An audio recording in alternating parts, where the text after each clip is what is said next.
Module 2. Heaters. Water transfer operations use heaters across many applications.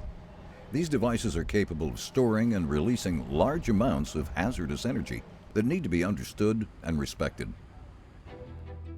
Welcome to the Energy Safety Canada video series on surface water transfer operations. This module focuses on bulk water heaters. Bulk water heaters are typically used to ensure that water does not freeze while being transported through the lines and is a critical piece of equipment. We will review the hazards of operation, including hot liquids, grounding and bonding, falls, and noise. Hot liquids. Typically, the heaters used in these operations only need to reach a temperature of 30 degrees Celsius or 85 degrees Fahrenheit. The fluid only needs to be hot enough to not freeze on the way to the staging area or the next heater location. Although these temperatures are not as high as steam, this temperature needs to be respected. Due to the large volumes of water, the energy output of these heaters is significant. Output can be in the range of 20 to 40 million BTUs. To put that into perspective, a household water tank is generally 26,000 BTUs. These units are the equivalent of 500 to 1,000 household water tanks. There are critical safeguards built into each heating system, which need to be maintained and are fit for service to ensure safe operation. Some examples of them are temperature sensors, relief valves, and high-temperature shutdowns. Safeguards are in place to maintain proper function and must never be bypassed. Ensure you understand the equipment in use by your operations and all of the safety systems involved.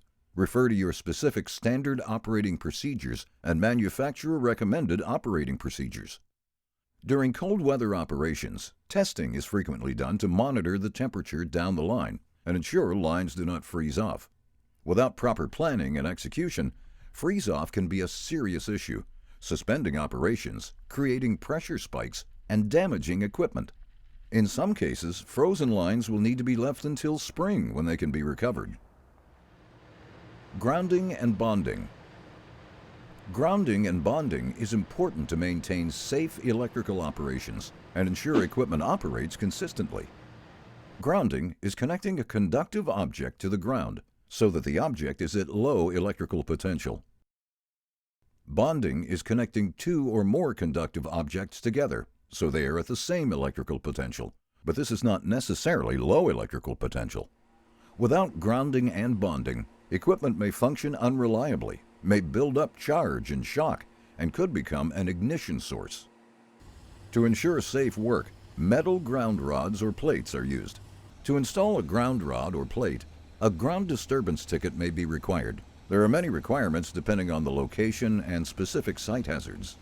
Make sure you know where the grounds to use are located, or if they need to be installed, and who is qualified to do so. When you have the ground point identified, a grounding cable is attached, usually with a lug. Connection should be metal to metal with good solid contact. Loose or corroded connections can produce hazards that may interfere with equipment operations. Preventative maintenance should be conducted on the unit at service intervals, but sometimes you may need a verification check performed with a multimeter. Ask about your company's specific procedures. Bonding and fueling. Fueling operations represent a number of hazards, from spills to fire and explosion. Bonding is usually done when fueling. Incoming supplies of fuel need to be bonded to the equipment being filled. This ensures that no discharge of built-up static electricity occurs to prevent a potential explosion. Some vehicles may need to be grounded and bonded. Check your company's specific procedures and the equipment manufacturer operating guide. Falls. Typically, stairs are installed to aid in getting on and off the equipment. A fall from the top is classified as a fall from a height, and serious injuries have been reported. Ensure the stairs are fitted correctly and are in good shape. Check the mounting pins or clips when placing stairs to ensure stability.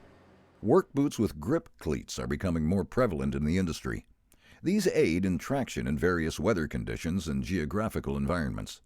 Cleats on metal surfaces may be slippery, however, and some may present a sparking hazard, though non-sparking cleats are available if required.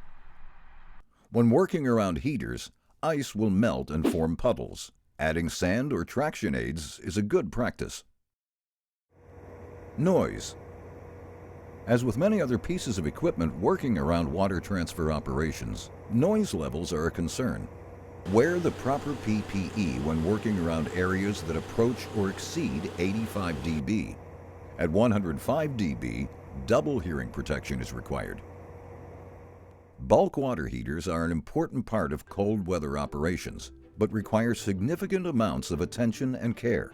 Only operate heating equipment when you have been trained to do so and deemed competent by your employer.